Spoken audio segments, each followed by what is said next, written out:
Hello friends, welcome to my channel Trade Smart with Learning. Friends, how to use of SMA and EMA, simple moving average and exponential moving average in chart analysis part 1 में मैं आपको simple moving average and exponential moving average क्या होता है इसके बारे में बताऊंगा।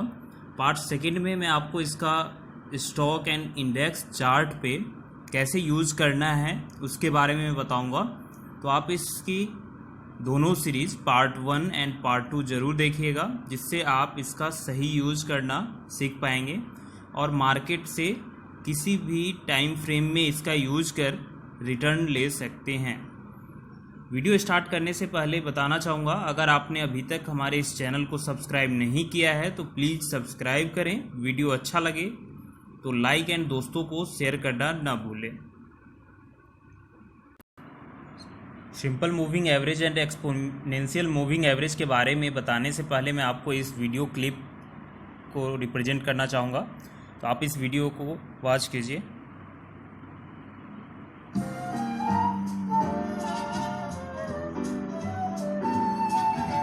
Moving average is a technical indicator that refers to an average price for a particular trading instrument over a specified period. Moving averages are used by investors and traders to track and identify trends by smoothing normal day-to-day price fluctuations. There are various moving average lengths. A 20-day moving average, for example, calculates the average price of a specific instrument over the past 20 days. A 20-day moving average can be seen here as the blue line. Investors can use this line as a support or resistance level indicator and base trades around it. Moving averages are calculated by adding up the previous X number of periods and dividing that sum by the total number of periods. For example, a 5-day moving average is calculated by totaling the previous 5 days' price data and dividing by 5, a simple arithmetic mean. Each time a new period occurs, the moving average moves forward, dropping the first data point and adding the newest one. As a technical indicator, a moving average appears as a smooth, curving line that provides a visual representation of a stock's longer-term trend. Faster moving averages with shorter look-back periods are choppier. Slower moving averages with longer look-back periods are smoother.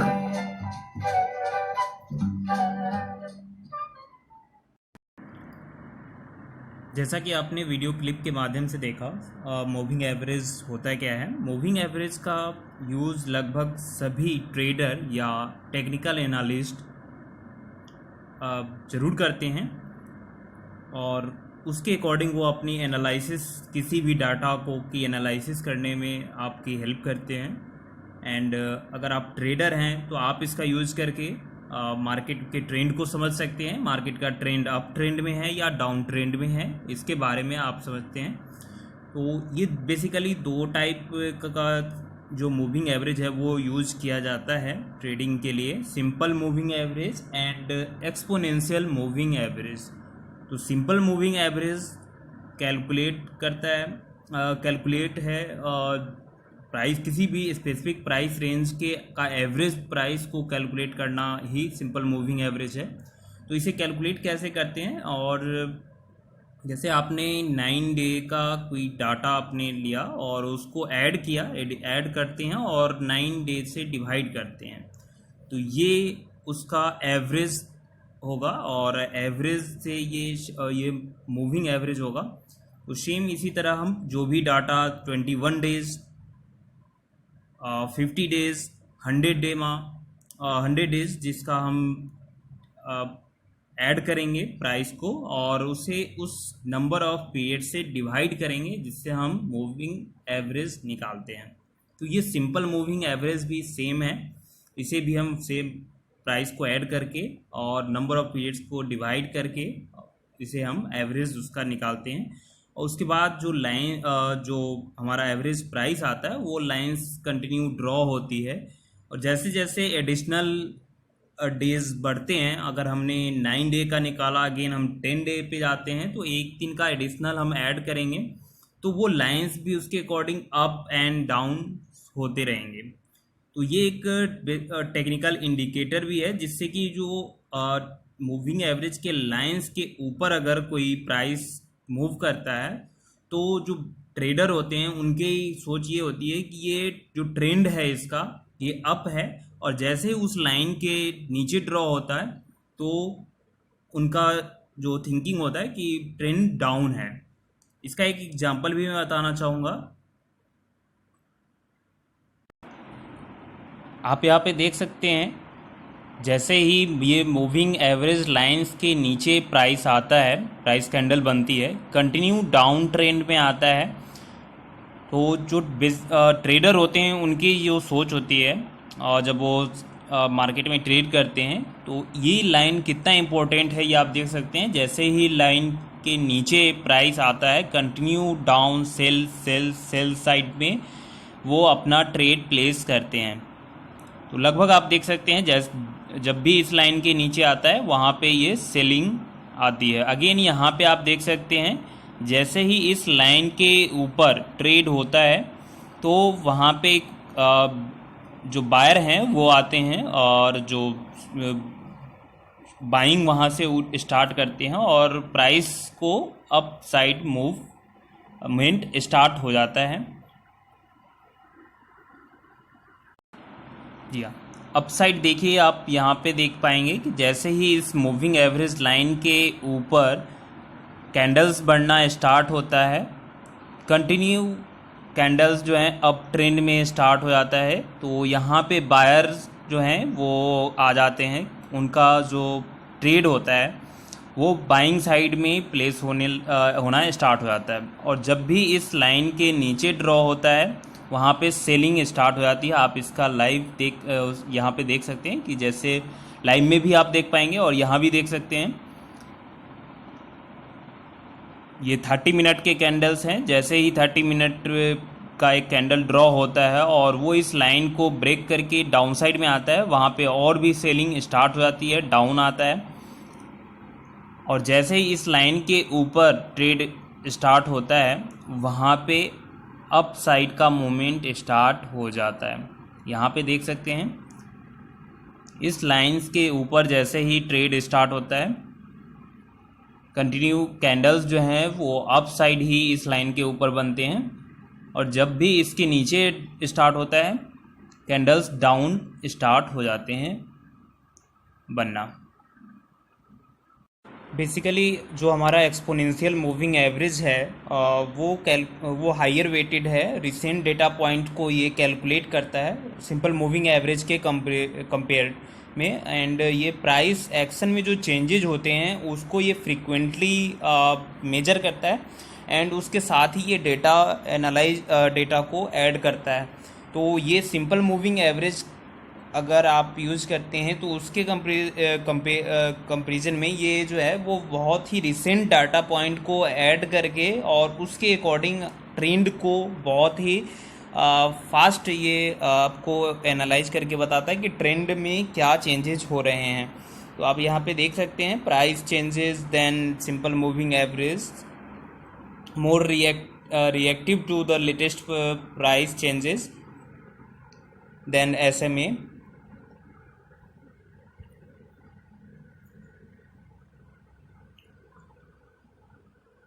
तो जो सभी trader हैं वो इसका use करते हैं और most ये प्रिफर्ड किया जाता है एवरेज अमॉन्ग मेनी ट्रेडर्स।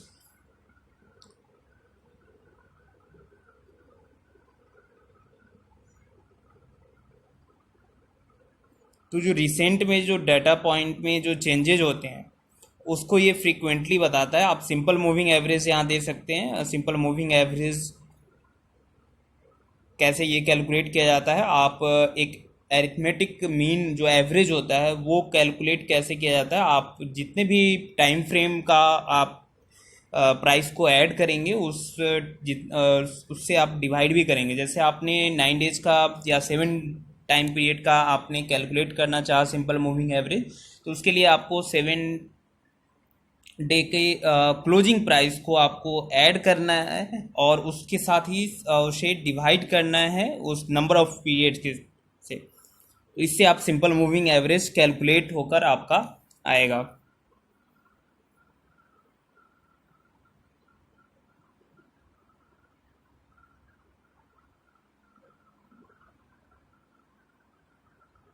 तो ये थे सिंपल मूविंग एवरेज।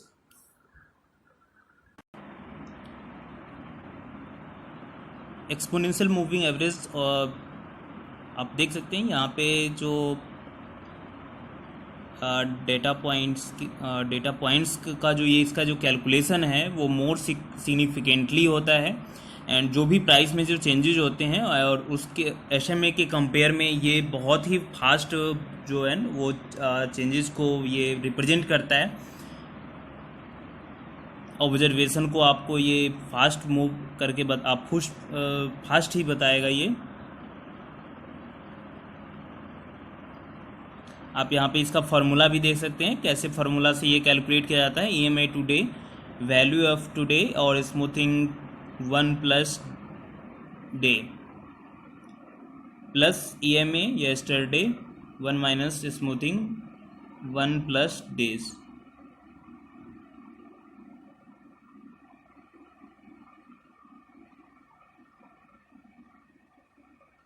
सबसे पहले आपको अगर एक्सपोनेंशियल मूविंग एवरेज भी कैलकुलेट करना है तो उसके लिए आपको सिंपल मूविंग एवरेज होना चाहिए, उस पे ही आप कैलकुलेट कर सकते हैं।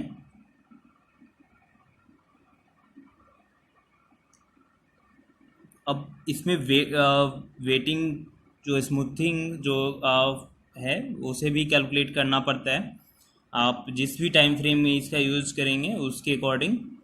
सपोज ये आपने 20 डेज के लिए मूविंग एवरेज के लिए आपने कैलकुलेट करना चाहा तो यहाँ पे आपको कैलकुलेट करना है 2 डिवाइड बाई 20 प्लस 1 0.0952, ये आपका आया। अब यहाँ पे देख सकते हैं EMA closing price into multiplier, और ये जो मल्टीप्लायर है वो कैसे कैलकुलेट करते हैं वो आप देख सकते हैं। 20 डेज के लिए आपको 2 डिवाइड बाई 20 प्लस 1 0.0952 आता है। सेम है अगर आप 10 डे का निकालेंगे तो 10 डे का आपको अप्रोक्स आप देख सकते हैं, जो 10 डेज का है वो आपको अप्रोक्स 0.181 के राउंड आएगा कैलकुलेट होकर।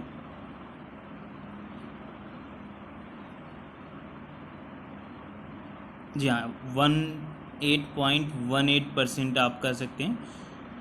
अब इस मल्टीप्लायर को क्या करते हैं हम क्लोजिंग प्राइस के साथ मल्टीप्लाई करते हैं plus exponential moving average of previous day again one minus multiplier जो हमने निकाला है 10 डेज़ का या 20 डे का, उससे हम मल्टीप्लाई करते हैं। इस तरह से ये ईएमए कैलकुलेट होकर आता है। आप अगर किसी भी टूल का यूज़ कर रहे हैं ऐप में, मोबाइल ऐप में, या फिर आप अगर किसी चार्ट को यूज कर रहे हैं टर्मिनल पे, तो ऑलरेडी वहाँ पे ये कैलकुलेट होकर आपको दिखेगा। तो आपको इसे कैलकुलेट करने की ज़्यादा ज़रूरत नहीं है। आपको ये समझना है कि दोनों में डिफरेंस क्या है और किसका यूज़ कैसे करना है। तो आपको कैलकुलेशन जो है ना वो बिल्कुल नहीं करना है। कैलकुलेशन ऑलरेडी आपको मिलेगा कैलकुलेट होके, तो आपको इस पर बिल्कुल भी इस पर थिंक नहीं करना है कि इसे कैलकुलेट कैसे करना है। तो ऑलरेडी ये कैलकुलेटेड होके आपको किसी भी टूल पे आप चार्ट पे, जैसे कि मैं आपको उसके बारे में ही बताता हूँ।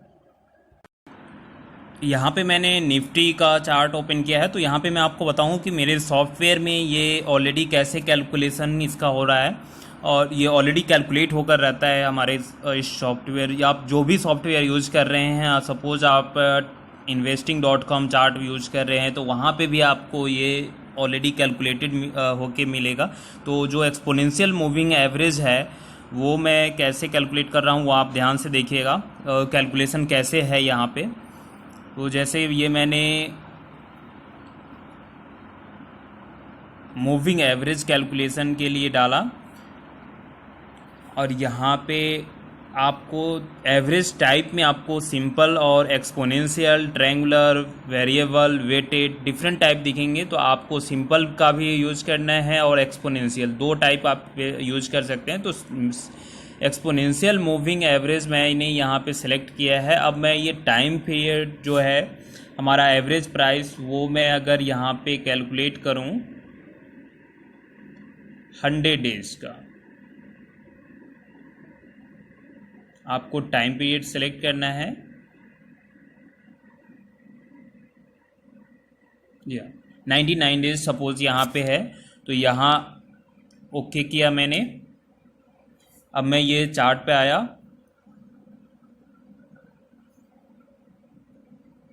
अब यहाँ पे 99 डेज का जो चार्ट है, जी हाँ, ये देखिए 99 डेज मैंने यहाँ पे कैसे ये कैलकुलेट होकर आया है। 99 डेज का ये कैलकुलेट होके आ गया। अब हम 9 डे का भी ऐसे ही हमने ऐड किया है, 14 डेज का ऐड किया है, 21 डे का ऐड किया है, जो कि बेसिकली सभी ट्रेडर यूज़ करते हैं। 9 डे का 14 डेज का ये कैलकुलेट होकर, सपोज मैंने सारे ये इंडिकेटर हटा दिए, मूविंग एवरेज हटा दिए। अब मैं 9 डे का पहले कैलकुलेट करता हूँ, 14 डेज, 21 डे, 50 डे, 100 डे,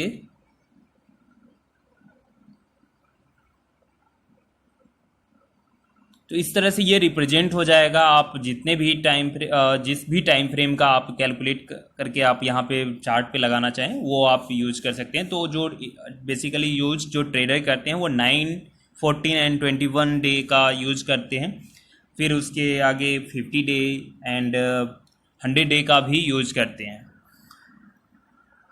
तो आपको इसका कैलकुलेशन नहीं करना है, कैलकुलेशन ऑलरेडी आपको मिलेंगे, आपको ये जो भी सॉफ्टवेयर आप यूज करते हैं उसमें आपको मिलेगा। तो मैं आपको नेक्स्ट सीरीज़ में आपको बताऊंगा कैसे कैलकुलेशन के साथ साथ मैं इसका यूज़ कैसे करूंगा, चार्ट पे कैसे मैं आपको रिप्रेजेंट करूंगा कि कैसे ये काम वर्क कैसे करता है।